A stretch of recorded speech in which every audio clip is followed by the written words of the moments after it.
Assalomu alaykum, hurmatli kanalimiz obunachilari va qadrli tomoshabinlar. Bugun siz uchun nihoyatda muhim, shoshilinch va har bir nafaqaxo'rga bevosita tegishli bo'lgan bir mavzuni muhokama qilamiz.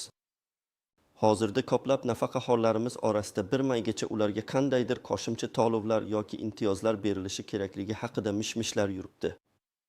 Bu ma'lumotning qanchalik to'g'riligi, kimga tegishliligi, qancha miqdorda ekanligi va uni olish uchun nima qilish kerakligi borasida ko'plab savollar paydo bo'lmoqda.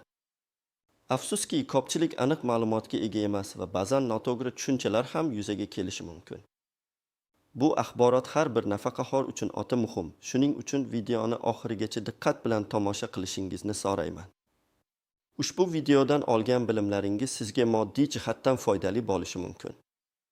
Hozirroq kanalimizga obuna bo'lishni va ushbu videoga like bosishni unutmang. Shunda biz yanada ko'proq foydali ma'lumotlarni sizga yetkaza olamiz. Muammoning mohiyati va o'zgarishlar.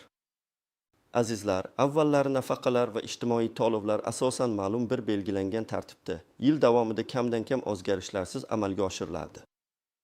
Nafaqalar indeksatsiyasi yoki qayta hisob-kitoblari ko'pincha hukumat qarorlariga asosan ma'lum bir muddatlarda, masalan, yilda 1 yoki 2 marta oshirilar edi. O'zgarishlar haqidagi ma'lumotlar esa ba'zan yetib bormasdi yoki tushunarsiz tarzda taqdim etilardi. Natijada ko'plab nafaqaxo'rlar o'zlariga tegishli bo'lgan imtiyozlar yoki qo'shimcha to'lovlardan bexabar qolib ketishardi. Bu esa adolatli ijtimoiy ta'minot tizimining asosiy tamoyillariga biroz putur yetkazardi. Odamlar o'z huquqlarini bilmasdan ba'zan moliyaviy qiyinchiliklarga duch kelishardi. Ammo hozirgi kunda vaziyat sezilarli darajada o'zgardi. Mamlakatimizda ijtimoiy siyosatga bo'lgan yondashuv yangi bosqichga ko'tarildi. Hukumat ijtimoiy himoyaga muhtoj qatlamlarni, xususan nafaqaxo'rlarni doimiy ravishda qo'llab-quvvatlashga katta e'tibor qaratmoqda. Shu sababli nafaqalarni indeksatsiya qilish, aholining turmush darajasini yaxshilash va inflyatsiya ta'sirini yumshatish maqsadida qo'shimcha to'lovlar joriy etish bo'yicha muntazam ravishda qarorlar qabul qilinmoqda. Bu yil ham bir mayga qadar nafaqaxo'rlarga tegishli bo'ladigan ayrim muhim o'zgarishlar va qo'shimcha to'lovlar mavjud. Gap shundaki, ba'zi qonuniy normalar va hukumat qarorlariga muvofiq ma'lum toifadagi nafaqaxo'rlarga qo'shimcha mablag'lar ajratilishi ko'zda tutilgan. Bu bir tomondan inflyatsiya bosimini kamaytirishga qaratilgan bo'lsa, ikkinchi tomondan ayniqsa ijtimoiy himoyaga muhtoj oilalarni qo'llab-quvvatlashga qaratilgan aniq choralar hisoblanadi. Shuningdek, bayramlar munosabati bilan beriladigan bir martalik moddiy yordam ham ko'pchilikni qiziqtiradi.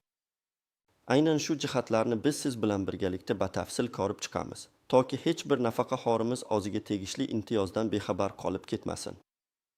Batafsil tushuntirish, nimani bilish kerak, kim xavotir olish kerak, kimga esa xavotirga hojat yo'q. Xo'sh, bir maygacha nafaqaxo'rlar qanday to'lovlarni kutishlari mumkin va bu kimlarga tegishli? Aslida, gap birgina umumiy to'lov haqida emas, balki bir nechta turli xildagi imtiyozlar va moddiy yordam turlari haqida ketmoqda. Ularning har biri o'zining shartlari va to'lov mexanizmlariga ega. Keling, har birini batafsil ko'rib chiqaylik. Birinchi toifa, nafaqalarni indeksatsiya qilish va qayta hisob-kitob qilish. Bu yilgi iqtisodiy vaziyatni hisobga olgan holda, hukumat tomonidan belgilangan minimal iste'mol xarajatlari va inflyatsiya darajasiga muvofiq nafaqalarning miqdorini oshirish bo'yicha qarorlar qabul qilinishi odatiy holdir. Agar yaqin oylarda, masalan, yanvar yoki fevral oyida sizning nafaqangiz qayta hisob-kitob qilingan bo'lsa va bu haqda pensiya jamg'armasidan rasmiy xabarnoma olgan bo'lsangiz, demak sizga allaqachon tegishli miqdordagi oshirilgan nafaqa to'lanmoqda. Bu holda bir mayga qadar qo'shimcha, kutilmagan oshirishlar bo'lmasligi ehtimoli yuqori. Biroq, agar siz yaqinda nafaqaga chiqqan bo'lsangiz yoki avvalgi hisob-kitoblarda xatolikka yo'l qo'yilgan deb hisoblasangiz, sizning holatingiz istisno bo'lishi mumkin. Masalan, Toshkent shahrida yashovchi 70 yoshli Gulnora buvi uzoq yillar shifokor bo'lib ishlagan. Uning nafaqasi joriy yil boshida qayta hisob-kitob qilinib, 1800 so'mdan 2 so'mga oshirilgan edi. Unga bu haqda Smsxabar va pochta orqali rasmiy bildirishnoma kelgan. Bunday vaziyatda Gulnora buvining bir mayga qadar nafaqasi yana o'z-o'zidan oshirilishi kutilmaydi, chunki uning nafaqasi inflyatsiya hisobiga oldindan indeksatsiya qilingan. Shuning uchun Gulnora buviga xavotirga hojat yo'q. U o'zining oshirilgan nafaqasini muntazam olib boradi. Ikkinchi toifa maqsadli ijtimoiy yordam. Bu turdagi to'lovlar nafaqaxo'rlarning ayrim qatlamlariga, xususan nogironligi bor shaxslarga, yolg'iz keksalarimizga, boquvchisini yo'qotgan oilalarga, shuningdek, oilasining moddiy ahvoli og'ir bo'lgan nafaqaxo'rlarga beriladi. Hukumat tomonidan qabul qilingan ayrim qarorlar ushbu toifadagi fuqarolarga qo'shimcha moddiy yordam ajratishni nazarda tutadi. Bu ko'pincha bir martalik to'lovlar shaklida bo'ladi va ularning miqdori belgilangan minimal iste'mol xarajatlarning ma'lum bir foizini yoki qat'iy summani tashkil qilishi mumkin. Bu turdagi yordam odatda mahalla fuqarolar yig'inlari orqali aniqlanadi va pensiya jamg'armasi bilan hamkorlikda amalga oshiriladi. Masalan, Qashqadaryo viloyatida yashovchi 68 yoshli Ahmad bobo guruh nogironiga ega va o'qli chet elda ishlagani sababli uning oilasi og'ir moddiy ahvolda. Uning doimiy nafaqasi 100 so'm. Mahalladagi Saxovat va Ko'mak jamg'armasi yoki ijtimoiy himoya bo'limlari orqali o'tkazilgan tahlil natijasida Ahmad boboning oilasi haqiqatan ham yordamga muhtoj deb topildi. Unga hukumat tomonidan belgilangan tartibda bir mayga qadar 700 so'm miqdorida bir martalik moddiy yordam ajratilishi mumkin. Bu pul uning dorilari yoki kundalik ehtiyojlari uchun juda katta yordam bo'ladi. Ahmad bobo bu haqda mahalla raisidan yoki pensiya jamg'armasining tuman bo'limidan aniqlashi mumkin. Uchinchi toifa bayramlar munosabati bilan bir martalik bonus to'lovlar. Har yili, ayniqsa Ramazon hayiti, Qurbon hayiti, Navro'z yoki 9 may, xotira va qadrlash kuni kabi muhim sanalar arafasida hukumat tomonidan nafaqaxo'rlarga, ayniqsa Ikkinchi jahon urushi qatnashchilari va mehnat faxriylariga, shuningdek, ayrim hollarda barcha nafaqaxo'rlarga bir martalik moddiy yordam ajratish to'g'risida qarorlar qabul qilinadi. 1 may sanasi xotira va qadrlash kuniga yaqin joylashganligi sababli ushbu sanaga bog'liq holda harbiy xizmat faxriylari va Ikkinchi jahon urushi qatnashchilariga alohida e'tibor qaratilishi odatiy holdir. Bu turdagi to'lovlar odatda avtomatik ravishda qo'shimcha ariza yozishni talab qilmasdan nafaqa bilan birga to'lanadi. Masalan, Farg'ona viloyatida yashovchi 90 yoshli Rustam bobo Ikkinchi jahon urushi faxriysi. U har oyda belgilangan nafaqa va qo'shimcha ustamalarni oladi. 9 may munosabati bilan unga hukumat tomonidan katta miqdordagi bir martalik pul mukofoti, masalan 20 so'mga yaqin berilishi kutiladi. Bu to'lov 1 maygacha yoki bevosita 9 may arafasida amalga oshirilishi mumkin. Rustam boboga bu to'lov avtomatik tarzda, hech qanday hujjatlarsiz, uning nafaqasi beriladigan bank kartasiga yoki pochta orqali yetkazib beriladi. Shuningdek, oddiy nafaqaxo'rlarga ham, masalan, Navro'z bayrami munosabati bilan yoki hukumatning alohida qarori bilan minimal nafaqaning ma'lum bir foizi miqdorida bir martalik to'lovlar ajratilishi mumkin.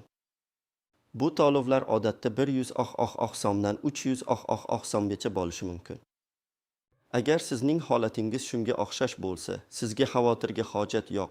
Bu to'lovlar tegishli tartibda amalga oshiriladi. Kim xavotir olish kerak?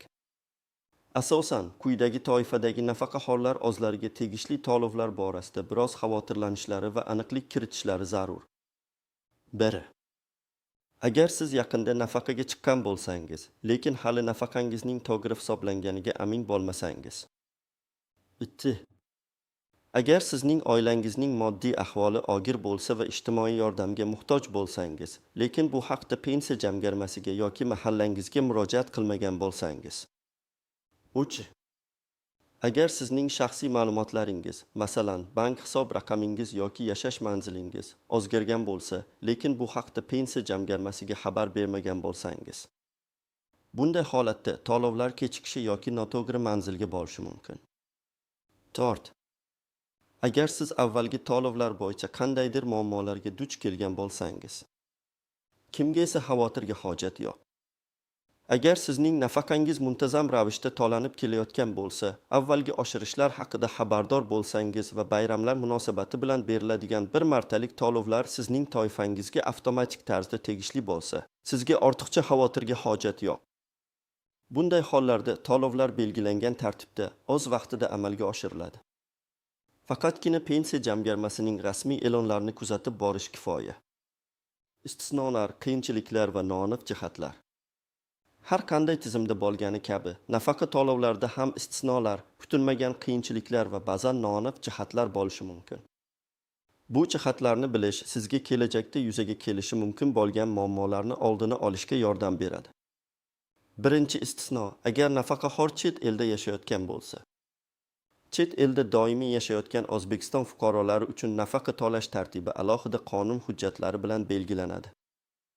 Odatda bunday fuqarolarga nafaqalar ma'lum bir muddatda to'lab beriladi, lekin ba'zi qo'shimcha to'lovlar yoki ijtimoiy yordamlar ularga tegishli bo'lmasligi mumkin, chunki bu turdagi yordam ko'pincha mamlakat ichida yashovchi fuqarolarga qaratilgan. Shuningdek, chet elda yashovchi nafaqaxo'rlar o'z yashash joylari haqidagi ma'lumotlarni muntazam yangilab turishlari shart. Aks holda ularning to'lovlari vaqtinchalik to'xtatib qo'yilishi mumkin. Ikkinchi qiyinchilik hujjatlardagi nomuvofiqliklar yoki xatolar. Ba'zan nafaqaxo'rning pasportidagi ism-familiyasi, pensiya guvohnomasidagi ma'lumotlar yoki ish staji haqidagi hujjatlarda nomuvofiqliklar bo'lishi mumkin. Bu holatda pensiya jamg'armasi qo'shimcha to'lovlarni amalga oshirishda qiyinchiliklarga duch kelishi mumkin va hatto to'lovni kechiktirishi yoki to'xtatib turishi mumkin. Masalan, ism-familiyadagi bitta harfning noto'g'ri yozilishi ham butun tizimda muammolar keltirib chiqarishi mumkin. Shuning uchun har bir nafaqaxo'r o'z hujjatlarining to'liqligini va to'g'riligini muntazam tekshirib turishi juda muhim. Uchinchi noaniq jihat, bank hisob raqamlarining o'zgarishi yoki yaroqsiz holatga kelishi. Ko'plab nafaqaxo'rlar nafaqalarni bank kartalari orqali olishadi. Agar sizning bank kartangizning muddati tugagan bo'lsa yoki siz boshqa bankka o'tgan bo'lsangiz, lekin bu haqda pensiya jamg'armasini xabardor qilmagan bo'lsangiz, to'lovlar sizga yetib bormasligi mumkin. Bunday vaziyatlarda pul mablag'lari pensiya jamg'armasining hisob raqamiga qaytib keladi va siz pulingizni olish uchun qo'shimcha harakatlar qilishingizga to'g'ri keladi. Shuning uchun bank kartangizning holatini doimiy nazorat qilib boring va har qanday o'zgarishlar haqida pensiya jamg'armasining mahalliy bo'limiga tezda xabar bering. To'rtinchi noaniq jihat, firibgarlik holatlari. Afsuski, bugungi kunda firibgarlar ham ijtimoiy to'lovlar mavzusidan foydalanib qolishga harakat qilishadi. Ular o'zlarini pensiya jamg'armasi xodimi deb tanishtirib, nafaqaxo'rlarga qo'ng'iroq qilishlari, ulardan bank karta ma'lumotlarini, PIN kod, karta raqami, amal qilish muddati, tut kod so'rashlari mumkin. Eslatib o'taman, pensiya jamg'armasining hech bir xodimi sizdan telefon orqali bank kartangizning maxfiy ma'lumotlarini so'ramaydi. Agar sizga shunday qo'ng'iroqlar kelsa, ularga ishonmang va darhol aloqani uzing. Har qanday shubhali vaziyatda pensiya jamg'armasining ishonch telefoniga yoki mahalliy bo'limiga murojaat qiling. Sizning xavfsizligingiz birinchi o'rinda turadi. Beshinchi noaniq jihat, agar nafaqaxo'r ishlayotgan bo'lsa. Ba'zi nafaqaxo'rlar nafaqa olish bilan birga ishlashni davom ettiradilar. Qonunchilikka ko'ra ishlaydigan nafaqaxo'rlar nafaqani to'liq hajmda oladilar. Ammo ayrim bir martalik ijtimoiy yordamlar yoki maqsadli to'lovlar faqat ishsiz yoki kam ta'minlangan nafaqaxo'rlar uchun mo'ljallangan bo'lishi mumkin. Bu holatda agar siz ishlayotgan bo'lsangiz, ba'zi turdagi qo'shimcha yordamlarga ega bo'lmasligingiz mumkin. Bu adolatli ijtimoiy taqsimot tamoyiliga asoslanadi, ya'ni yordamga ko'proq muhtoj bo'lganlarga ustuvorlik beriladi. Amaliy maslahatlar, nima qilish kerak? Endi esa eng muhim qismga o'tamiz. Bir maygacha siz o'zingizga tegishli bo'lgan qo'shimcha to'lovlarni olish uchun nima qilishingiz kerak? Bu yerda aniq va qadam-ba-qadam ko'rsatmalar beraman. Birinchi qadam, rasmiy manbalarni tekshiring. Har qanday mish-mishlarga ishonishdan oldin rasmiy ma'lumotlarni oling. Siz quyidagi manbalardan tekshirishingiz mumkin. O'zbekiston Respublikasi Pensiya jamg'armasining rasmiy veb-sayti Pensiya.uz. Bu yerda barcha yangiliklar, hukumat qarorlari va to'lovlar haqidagi ma'lumotlar muntazam ravishda joylashtiriladi. Mahalliy pensiya jamg'armasi bo'limi. Siz yashash joyingizdagi pensiya jamg'armasining tuman, shahar bo'limiga tashrif buyurib, bevosita mutaxassislardan ma'lumot olishingiz mumkin. Yagona interaktiv davlat xizmatlari portali Mi.gov.uz. Ushbu portal orqali siz o'zingizga tegishli ba'zi ma'lumotlarni elektron shaklda tekshirishingiz mumkin. Ommaviy axborot vositalari. Ishonchli va rasmiy ovlar orqali beriladigan yangiliklarga e'tibor qarating. Ikkinchi qadam, pensiya jamg'armasining mahalliy bo'limiga murojaat qiling. Agar siz o'zingizga tegishli qo'shimcha to'lovlar haqida aniq ma'lumotga ega bo'lmasangiz yoki shubhalaringiz bo'lsa, bevosita pensiya jamg'armasining mahalliy bo'limiga borishingiz eng to'g'ri yo'l. U yerda mutaxassislar sizning shaxsiy ma'lumotlaringizni tekshirib, sizga aniq javob berishadi. Murojaat qilishda quyidagi hujjatlar sizda bo'lishi shart. A. Pasport yoki shaxsni tasdiqlovchi boshqa hujjat. B. Pensiya guvohnomasi. Bank karta ma'lumotlari agar nafaqani karta orqali olsangiz. 3-qadam, agar maqsadli ijtimoiy yordamga muhtoj bo'lsangiz. Agar siz og'ir moddiy ahvolda bo'lsangiz, nogironlikka ega bo'lsangiz, yolg'iz keksalar qatoriga kirsangiz, sizning mahallangizdagi ijtimoiy himoya bo'limiga yoki saxovat va ko'mak jamg'armasiga murojaat qilishingiz kerak. U yerda sizning holatingiz o'rganiladi va belgilangan tartibda sizga yordam ajratilishi mumkin. Murojaat uchun kerakli hujjatlar, ularning ro'yxati mahalladan mahalla farq qilishi mumkin. Shuning uchun oldindan so'rab olish maqsadga muvofiq. A. Pasport va pensiya guvohnomasi. B. Oilaning tarkibi to'g'risida ma'lumotnoma. Oilaning daromadlari to'g'risida ma'lumotnoma, ish joyi, pensiya jamg'armasi va boshqa manbalardan. D. Nogironlik haqidagi guvohnoma agar mavjud bo'lsa. E. Boquvchisini yo'qotganlik haqidagi guvohnoma agar mavjud bo'lsa. 4-qadam, ariza yozish tartibi agar talab etilsa. Ba'zi bir turdagi bir martalik yordamlar uchun sizdan yozma ariza talab qilinishi mumkin. Ariza namunasi odatda pensiya jamg'armasi bo'limida mavjud bo'ladi. Arizada siz o'z ism-familiyangiz, yashash manzilingiz, pensiya guvohnomangiz raqami va murojaat sababingizni aniq ko'rsatishingiz lozim. Ariza taxminiy namunasi. O'zbekiston Respublikasi Pensiya jamg'armasi tuman shahar bo'limi boshligiga. Ism-familiya, yashash manzilida yashovchi. Pasport seriyasi va raqami. Pensiya guvohnomasi raqami. Telefon raqami. Ariza. Men ism-familiya O'zbekiston Respublikasi hukumati tomonidan belgilangan to'lov turi, masalan, 1 maygacha nafaqaxo'rlarga ajratiladigan qo'shimcha moddiy yordamni olish uchun murojaat qilaman. Men qisqacha vaziyatni bayon qilish, masalan, guruh nogironligiga ega bo'lgan yolg'iz nafaqaxo'rman, oilamning moddiy ahvoli og'ir va ushbu yordamga muhtojman. Kerakli hujjatlar ilova qilinadi. Ilxos. 1. Pasport nusxasi. 2. Pensiya guvohnomasi nusxasi. 3. Boshqa kerakli hujjatlar. Sana, kun, oy, yil. Imzo. 5-qadam, to'lovlar kechiksa yoki rad etilsa nima qilish kerak?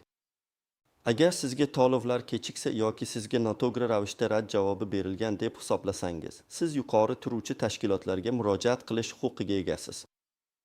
A. Pensiya jamg'armasining viloyat bo'limiga yozma ravishda shikoyat bilan murojaat qiling. B. O'zbekiston Respublikasi Prezidentining virtual qabulxonasiga, PIM.gov.uz yoki xalq qabulxonalariga murojaat qiling. C. O'zbekiston Respublikasi Bosh prokuraturasiga shikoyat bilan murojaat qilishingiz mumkin. Har qanday murojaatda sizning huquqlaringiz va vaziyatning aniq bayonotini ko'rsatishingiz shart. Barcha hujjatlarning nusxalarini o'zingizda saqlang. Xulosa va yakuniy chorlov. Qadrli tomoshabinlar, bugungi videoda biz 1 mayga qadar nafaqaxo'rlarga qanday qo'shimcha to'lovlar ajratilishi mumkinligi, kimlar ularga haqli ekanligi, qanday istisnolar mavjudligi va ularni olish uchun qanday qadamlar qo'yish kerakligi haqida batafsil ma'lumot berdim. Unutmangki, har bir nafaqaxo'r o'z huquqlarini bilishi va ularni himoya qila olishi shart. Davlatimiz ijtimoiy himoyaga muhtoj qatlamlarni, xususan, siz aziz nafaqaxo'rlarni doimiy qo'llab-quvvatlashga intiladi. Bu ma'lumotlar siz uchun foydali bo'ldi degan umiddaman. Agar sizda ushbu mavzu bo'yicha qo'shimcha savollar bo'lsa yoki shaxsiy tajribangizni baham ko'rmoqchi bo'lsangiz, izohlarda yozib qoldiring. Sizning fikrlaringiz biz uchun juda muhim. Videoga like bosishni va kanalimizga obuna bo'lishni unutmang. Shunda biz kelgusida yanada ko'proq foydali va muhim ma'lumotlarni sizga yetkazib bera olamiz. O'zingizni ehtiyot qiling va sog'lom bo'ling. Keyingi videolarda ko'rishguncha